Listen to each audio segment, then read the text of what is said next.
and explosions rocked Mali's capital on April 25 as rebels carried out coordinated attacks across the country. Mali's defense minister was killed along with his wife and children when an attacker struck their home. With Bamako under siege and the military leadership briefly disappearing from view, who is really behind the violence in Mali? In this episode, President Donald Trump has renewed his attacks on German Chancellor Friedrich Merz as the rift between the United States and one of its closest European allies widens over Berlin's criticism of the war on Iran. The US president suggested on Thursday that Merz should focus on German and European affairs rather than comment on the conflict in the Middle East.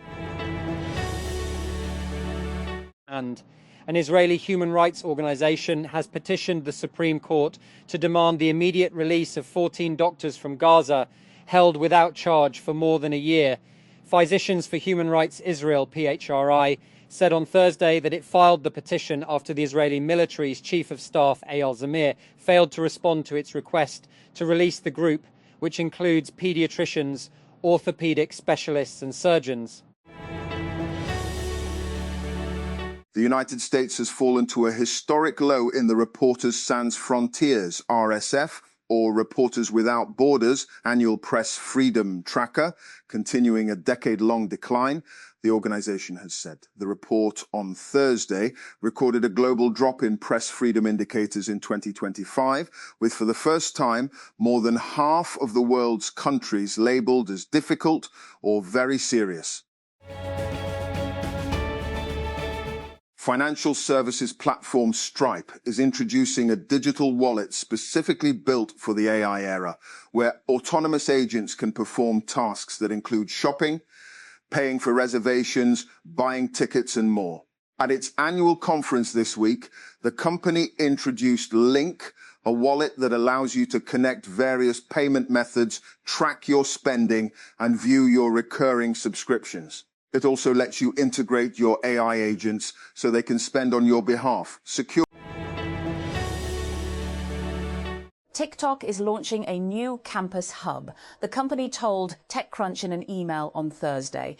The new hub features dedicated college group chats and personalized feeds designed to help students stay connected with their campus communities even while they're away for the summer. The new hub builds on the app's campus verification feature, which launched last August, and lets users add their college campus to their TikTok profile and browse a list of students at their school in order to find and connect with others on their campus. The feature is available across more than 6 seasoned universities through TikTok's partnership with Unidas, a student verification platform that confirms student status. And Google announced on Thursday that it will begin rolling out Gemini to cars with Google built-in, marking a significant upgrade from the current Google Assistant. The move signals Google's push to bring more advanced and conversational AI into the driving experience. The announcement follows closely behind news from General Motors, which revealed yesterday that Gemini is coming to approximately 4 million vehicles from model year 2022 and newer, and spanning brands like Cadillac, Chevrolet, Buick and GMC. However, today's announcement didn't name specific automakers, suggesting that Gemini won't be limited to GM vehicles. Founders building in the healthcare space can't just build fast and break things.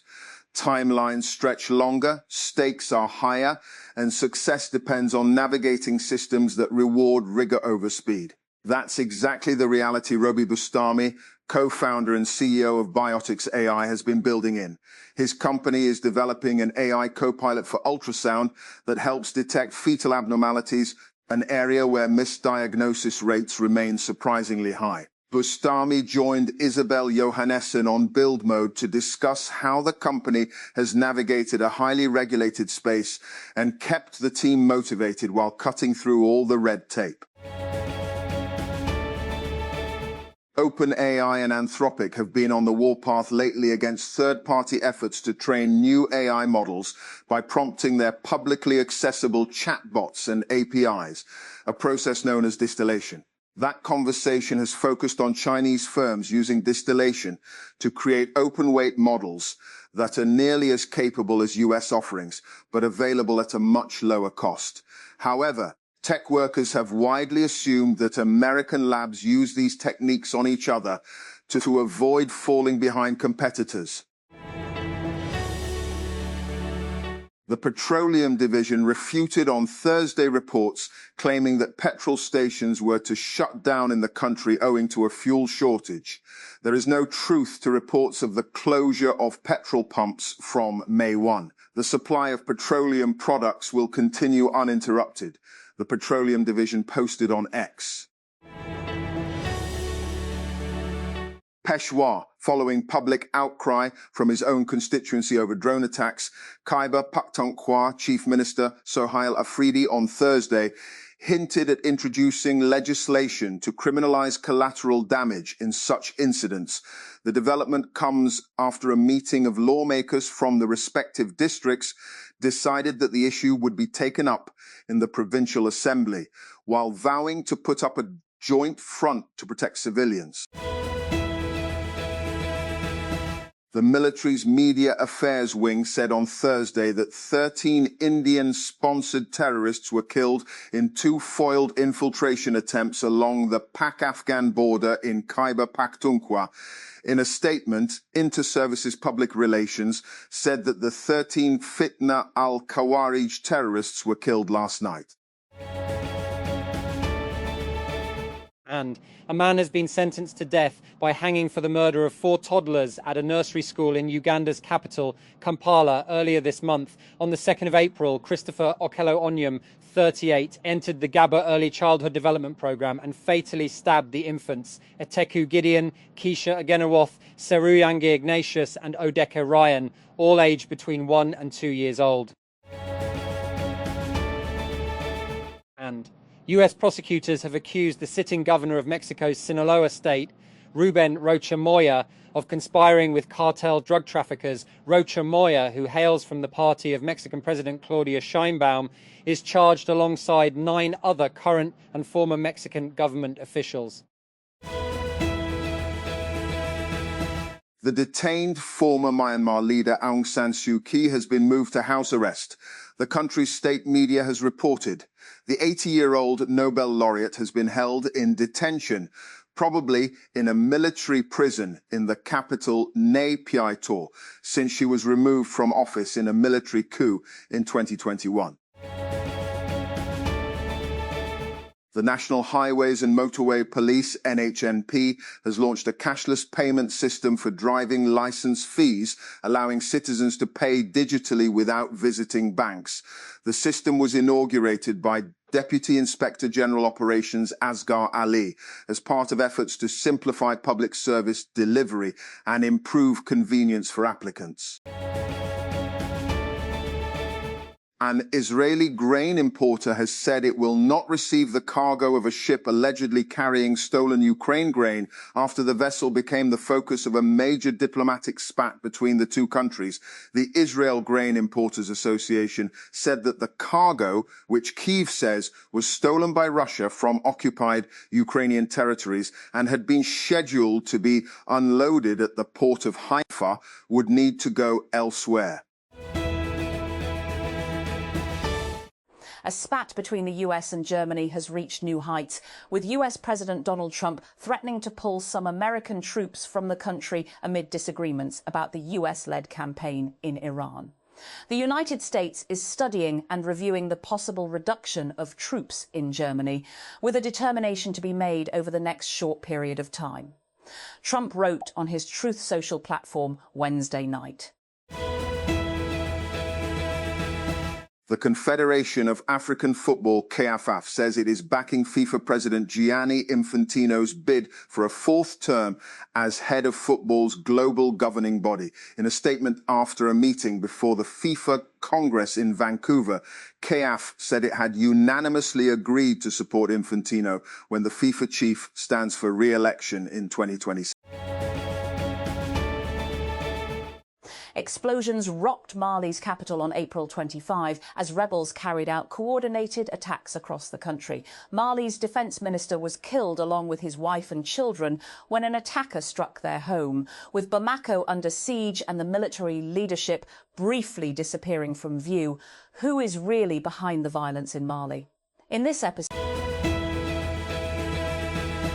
Elon Musk's X is still trying to woo back advertisers, this time with a rebuilt AI-powered ads platform that started to roll out on Thursday. The tech company initially struggled to grow ad revenue in the first few years of Musk's reign, leading it to shift its focus to other monetization channels, including AI and subscriptions. However, forecasts from eMarketer indicate that X's ad business has been turning around as of late, with estimated ad revenue of $2.26 billion in 2025, rising to $2.46 billion in 2026. While that's still half the size of Twitter's 2021 ad business, it's headed in the right direction again. Practiced by Numbers, the developer of a patient management software used in thousands of dentist offices, has fixed a security flaw that exposed the private health records of patients on a portal that comes bundled with the software. TechCrunch has learned. One patient, Joseph R. Cox, reported the bug to TechCrunch after he encountered on the portal while looking at his own dental records on the portal, which was offered by his dentist's office. VC firm 137 Ventures announced Thursday that it has raised more than $700 million across two new growth stage funds to back startups with the potential for significant market impact. In the past year, the firm, founded by former Founders Fund investor Justin Fishner-Wolfson, said it has deployed more than $1 billion into companies building in defence, AI and industrial systems. Its portfolio includes AI agent company Cognition, AI-powered manufacturing company Hadrian Automation and defence company Anduril. Uber's forthcoming luxury robotaxi service with Lucid Motors and Neuro is getting a fourth partner, Hertz. The companies announced Thursday that Hertz will provide day-to-day vehicle asset management, including charging, maintenance, repairs, cleaning and depot staffing. The service, announced last year, is supposed to launch by the end of 2026 in the San Francisco Bay Area, using Lucid's Gravity SUVs and Neuro's self-driving tech.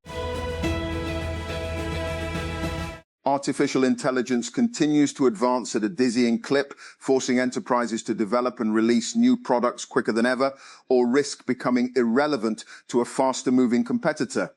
Salesforce believes it has found a strategy that allows it to keep up even if it isn't clear where AI is headed next. The customer management software giant is crowdsourcing its AI roadmap in real time. Islamabad. The Privatization Commission announced on Thursday that the consortium led by Arif Habib Corporation Limited has notified it of its intent to acquire the remaining 25% equity stake in Pakistan International Airlines Corporation Limited, PIACL, paving the way for full private sector ownership of the national carrier.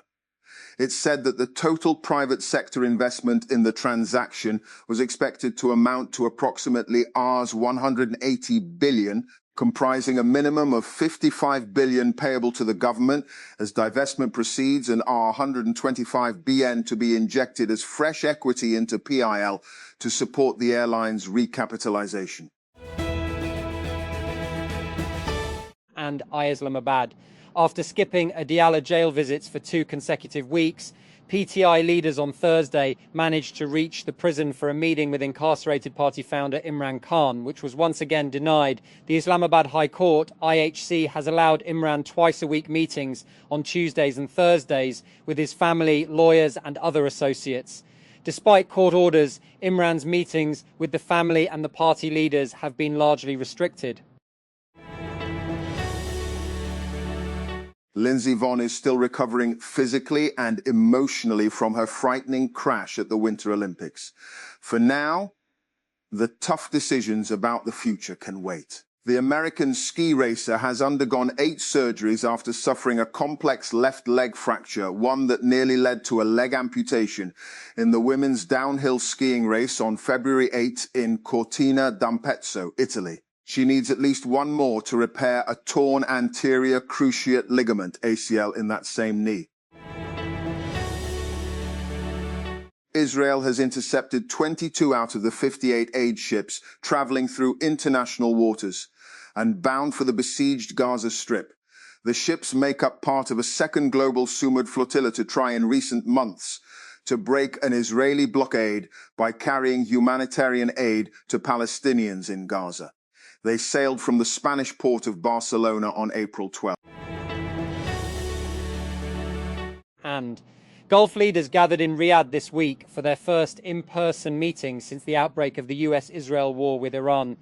Alongside security concerns, they also discussed expediting long-standing joint projects under the umbrella of the Gulf Cooperation Council, GCC.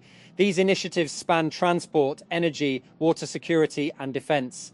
They aim to deepen economic ties and strengthen collective resilience.